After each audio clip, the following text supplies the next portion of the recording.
Salut, je m'appelle Jayel. I'm a DJ, producer, community organizer here in Ottawa. Yeah, I would say my earliest influences when it comes to music is growing up here in Ottawa. I went to church, so I had a lot of gospel influences, and that kind of sparked my love for music. And then beginning to DJ, I wanted to get into DJing because I wanted to be a producer. So I was able to get into that and fell in love with the art form of DJing. And yeah, now I get to work with many cool groups like Pass the Vibes, produced by youth, and many other places in the city. I get to play, yeah, all year round.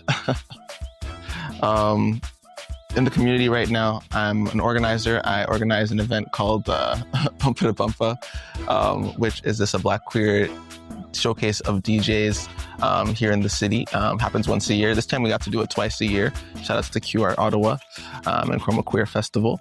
And yeah, it's been amazing just having Black queer DJs play back to back with each other, which is a big passion of mine.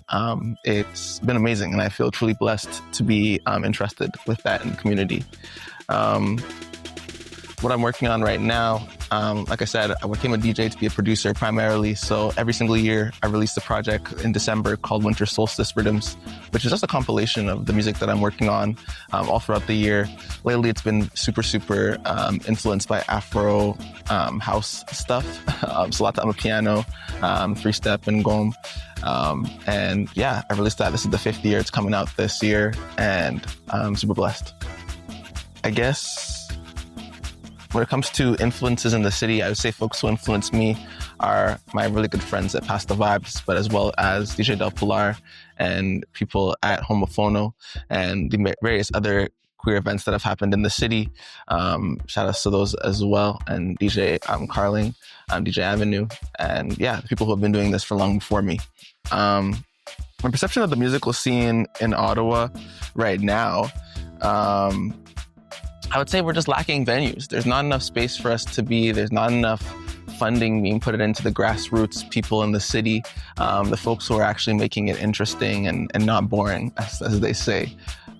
There's not enough event spaces and just places for us to gather as communities. Big shout outs to PC and places like Plantain and Caviar that are hosting, free events for predominantly and pushing Pan-Africanism in the city. And it's for free every single Sunday at City at Night. So shout outs to events like that who are making do with what we got. But we definitely need a lot more. And in order to do that, we just need a bit more resources put into the folks who are doing it, the grassroots folks. Ending at 2:30, I think that's a little early. I know that folks in other cities can go until 3, maybe 4 a.m. And I think that there's people in Ottawa that want to stay out that late. So it'd be super nice if we had more venues and more parties that were able to operate until 5 a.m. or even later. Bring back, real rave culture.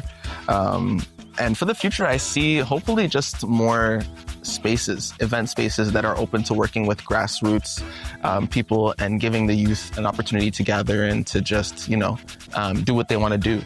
I think it's really cool. We do have some spaces, but they're a little bit further out.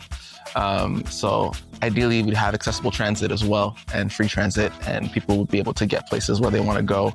And there'd be much more resources for the young folks who are doing really cool things in the city. Je suis vraiment hâte pour la prochaine Quata Quata dans les chambres. J'espère d'apporter une ambiance vraiment énergétique avec beaucoup de la musique Afro House. Et je suis vraiment hâte pour la piano et toutes les personnes qui jouent avec moi ce soir. That was bad. Bad French. I'm so sorry. You can expect just a lot of hard-hitting rhythms, really good music, great energy, and yeah.